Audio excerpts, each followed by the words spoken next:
और आप देख रहे हैं हैदुल अलंदा। बिहार शरीफ 172 विधानसभा है जहां महागठबंधन का उम्मीदवार अभी तक कंफर्म नहीं हो पाया है। जहां एक तरफ राष्ट्रीय राजद के जिला अध्यक्ष अशोक हिमांशु कह रहे हैं कि उनके पास चिट्ठी आई है और महागठबंधन के उम्मीदवार उमेर खान है और सब उनके नेता जो आरजेडी के हैं सब लोग उनके प्रचार में जा रहे हैं। वहीं सीपीआई के प्रचार में कोई भी महागठबंधन का आरजेडी का नेता नहीं दिख रहा है, ना ही ये किसी बड़े नेता का कार्यक्रम सीपीआई के नेता जा रहे हैं, न मंच शेयर कर रहे हैं। आइए हमारे साथ अभी डी राजा जो सीपीआई के राष्ट्रीय महासचिव हैं वो आए हुए हैं। उन्होंने कंफर्म कर दिया है कि तेजस्वी जी के कहने पे उम्मीदवार खड़ा हुआ है और शिव कुमार यादव जो हमारा राष्ट्रीय महासचिव है। तो हम जानते हैं क्या कुछ इनका मानना है। सर जस्ट जरा सा सर जरा सा ओके हो गया। बहुत धन्यवाद। Sir, just one question. Actually, you told that Shiv Kumar Yadav is the candidate from Mahagठबंधन, right? Yes, I said. You said. Is it confirmed by the Tejashi Yadav? Huh? Is it confirmed by the Tejashi Yadav? He has not said anything opposing me. Yeah, of course. Then why Umair Khan is standing here and That's RJD leaders are supporting them? Congress will have to answer that. Then, sir, if you are in one party, India Gathbandhan, there should be one candidate. Huh?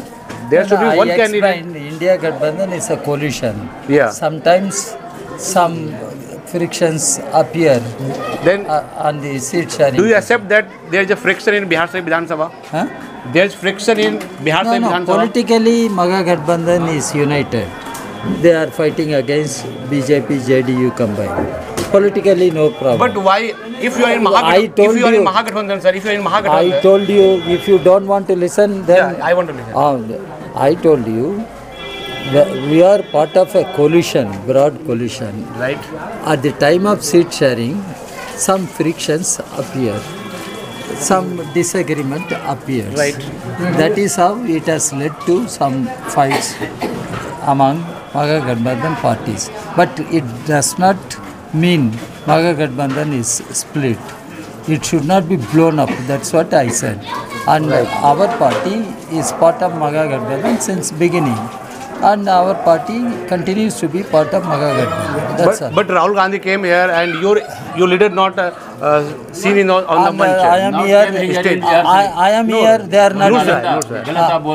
Whatever may be, I am here. They are not there. What is the problem? That's what I explained. Umair Khan was there, but your candidate was not there. No, that's what I am saying. There are some internal frictions, but it should not be blown up.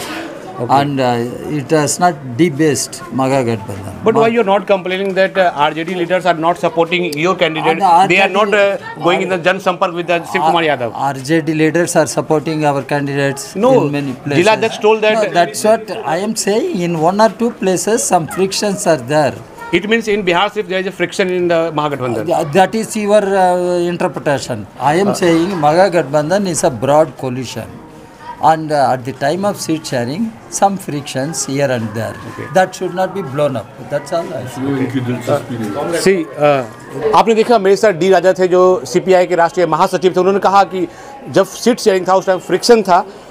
जैसे कि आपने देखा D राजा ने confirm कर दिया है कि शिव कुमार यादव ही 172 बिहार से विधानसभा के महागठबंधन के प्रत्याशी हैं। अब सवाल उठता है कि उमेर खान कौन है। तो इन्होंने कहा कि उमेर खान कोलिजन जो सीट शेयरिंग के टाइम जो दिक्कतें थी उससे उमेर खान निकल के आया है, और लेकिन जो महागठबंधन का असली उम्मीदवार है वो शिव कुमार यादव है। तो आप सोच सकते हैं कि यहाँ के बिहार शरीफ की जो जनता है कन्फ्यूजन में है कि आखिर उम्मीदवार कौन है महागठबंधन का। तो आपका महागठबंधन का उम्मीदवार जो डी राजा है उनके अनुसार जो है शिव कुमार यादव है। आप अपना जो आरजेडी, लेकिन आरजेडी इस बात को समझ नहीं पा रहा है। यहाँ का आरजेडी का जो जिला अध्यक्ष है अशोक हिमांशु वो सपोर्ट कर रहे हैं उमेर खान को। अब ये समझ नहीं आ रहा, जनता डी राजा कह रहे हैं कि उम्मीदवार ये है, लेकिन जनता समझ नहीं पा रहा है कि असली उम्मीदवार कौन है। लेकिन डी राजा कह रहे हैं मैं राष्ट्रीय नेता हूँ, तेजस्वी से मेरी बात हुई थी और सब कुछ हुआ था। तो असली उम्मीदवार जो है बिहार से विधानसभा का सीपीआई के आपके शिव कुमार यादव जी हैं। अब जनता को समझना पड़ेगा कि यहाँ पे तेजस्वी यादव क्यों नहीं आए। या तेजस्वी यादव ने कभी कोई चिट्ठी क्यों दिखाई? जो राजद कह रहा है कि तेजस्वी यादव ने कह दिया है कि उमेर खान को ही उम्मीदवार हैं, तो चिट्ठी कहाँ है? आरजेडी के जो जिलाध्यक्ष हैं वो बता रहे हैं कि प्रत्याशी उमेर खान है। तो अब जैसा कि अपने सीपीआई के जो प्रत्याशी हैं शिव कुमार यादव ने, इन्होंने कहा कि कुछ इसका खेला हुआ है और इसी की वजह से जहाँ के लोकल नेता हैं उमेर खान को उम्मीदवार बता रहे हैं, लेकिन अभी तक कोई चिट्ठी कहीं स्पष्ट नहीं हुआ है। तो कमेंट के माध्यम से बताइए कि आप बिहार से विधानसभा से किसको प्रत्याशी मानते हैं।